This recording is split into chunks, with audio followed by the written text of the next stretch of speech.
শুভ সন্ধ্যা। Daily market আপডেটে আপনাদের স্বাগতম। সূচক 161.09 পয়েন্ট বা 3.12% বেড়ে 5,318 পয়েন্টে সম্পন্ন হয়েছে। বাজারের লেনদেন দাঁড়িয়েছে 992 কোটি টাকায়, যা আগের দিনের তুলনায় 66.09% বেশি। ব্যাংক খাতের ইসলামী ব্যাংক, পূবালী ব্যাংক ও ব্র্যাক ব্যাংক, ফার্মাসিউটিক্যালস খাতের বেক্সিমকো ফার্মাসিউটিক্যালস ও স্কয়ার ফার্মাসিউটিক্যালস এবং টেলিযোগাযোগ খাতের গ্রামীণফোন বাজার ঊর্ধ্বমুখী করতে প্রধান ভূমিকা রাখে। খাতভিত্তিক হিসেবে সব খাতই আজ ঊর্ধ্বমুখী ছিল। এর মধ্যে ব্যাংকিং খাত সর্বোচ্চ 4.15% এবং মিউচুয়াল ফান্ড খাত দ্বিতীয় সর্বোচ্চ 3.51% বৃদ্ধি পেয়েছে।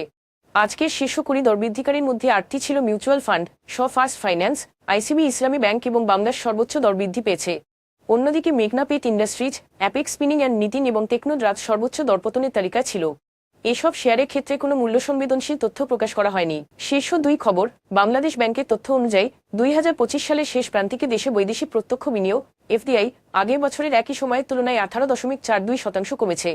অর্থনীতিবিদরা মনে করেন, রাজনৈতিক পরিস্থিতি ও নির্বাচন সংক্রান্ত অনিশ্চয়তা বিনিয়োগকারীদের আস্থায় নেতিবাচক প্রভাব ফেলেছে। একই সঙ্গে এফডিআই এর একটি গুরুত্বপূর্ণ অংশ পুনঃবিনিয়োগকৃত আয়ও উল্লেখযোগ্যভাবে কমেছে। এই পতন প্রমাণ করে যে স্থিতিশীলতা ও আস্থার ওপর বিদেশি বিনিয়োগ অনেকটাই নির্ভরশীল এবং দীর্ঘমেয়াদে বিনিয়োগ আকর্ষণে একটি পূর্বানুমানযোগ্য ব্যবসায়িক পরিবেশ অত্যন্ত গুরুত্বপূর্ণ। আগামী মাসে দেশে জ্বালানির দাম বাড়তে পারে বলে জানিয়েছেন জ্বালানি প্রতিমন্ত্রী, জানিয়ে আসন্ন মন্ত্রিসভা বৈঠকে আলোচনা হবে।